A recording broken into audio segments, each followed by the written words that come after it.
You lay awake last night, not because of pain, not because of danger, but because your mind would not stop, replaying conversations, rehearsing tomorrow's problems, carrying weight that does not belong to you. Nearly 2,000 years ago, the most powerful man on earth faced the same restless mind. But instead of surrendering to it, he sat alone in his tent, on the frozen borders of a crumbling empire, and he wrote himself instructions on how to think clearly, how to live well, how to master the chaos within. His name was Marcus Aurelius, and what he wrote was never meant for you to read. It was meant for him alone. That is what makes it so powerful. Marcus Aurelius ruled Rome from 161 to 180 AD. He inherited an empire at war. Plague swept through his cities.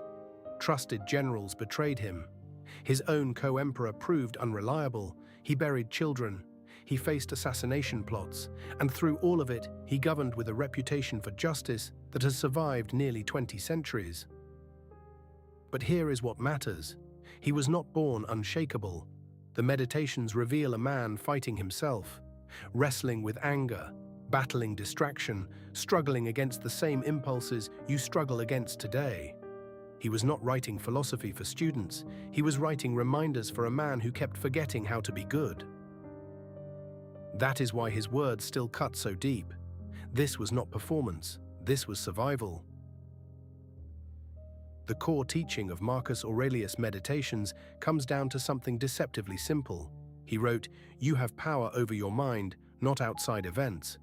Realize this, and you will find strength." This is the foundation of Stoic philosophy, the dichotomy of control. There are things within your power and things beyond it. Your opinions, your desires, your responses, these are yours.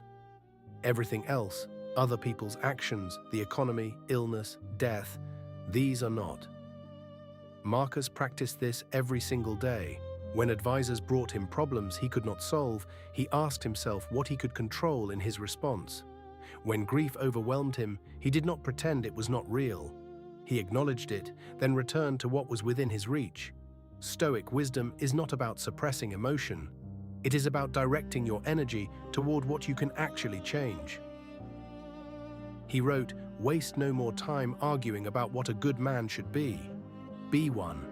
Practical Stoicism at its finest, not theory, action. But let us be honest, this is brutally hard to practice in modern life.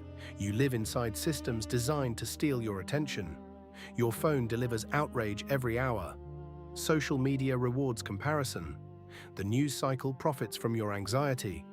Emotional resilience is difficult when everything around you is engineered to make you react.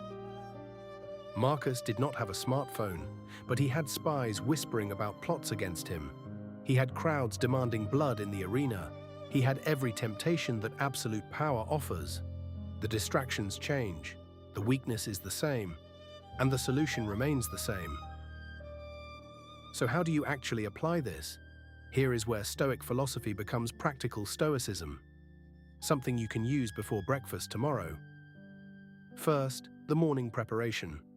Marcus wrote, "When you wake up in the morning, tell yourself the people you deal with today will be meddling, ungrateful, arrogant, dishonest, jealous, and surly.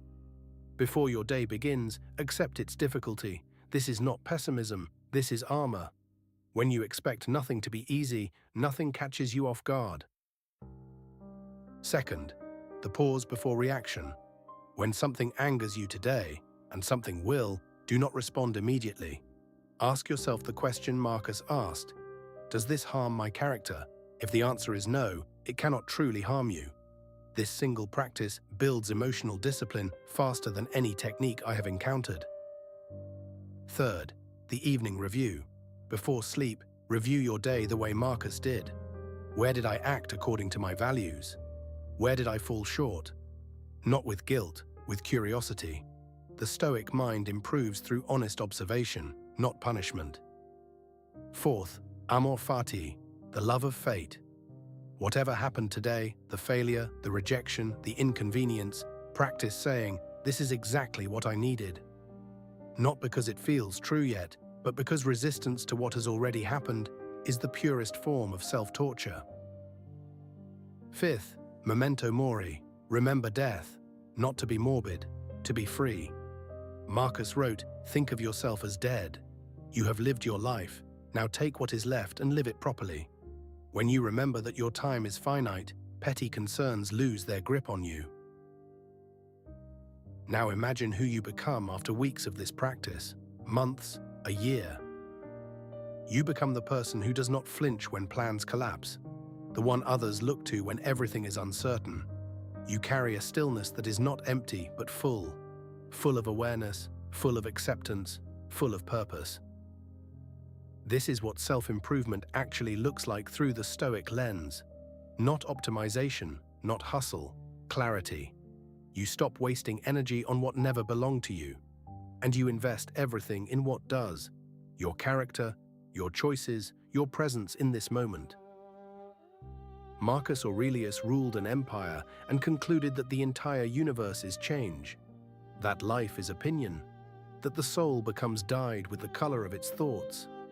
Seneca said we suffer more in imagination than in reality. Epictetus taught that it is not things that disturb us, but our judgments about things. 3 men, 3 different lives. 1 unshakable truth. You do not control the world. You were never meant to. But you govern something far more important. The space between what happens to you and how you respond. That space is your empire, and no one can take it from you unless you surrender it willingly. Tonight, when you lie down, your mind will try to race again. The worries will return. The replaying will begin. But now you have something Marcus had. Not the absence of struggle, the knowledge of what to do with it. Let the thoughts come, observe them, and let them pass. You are not your anxious mind, you are the awareness behind it.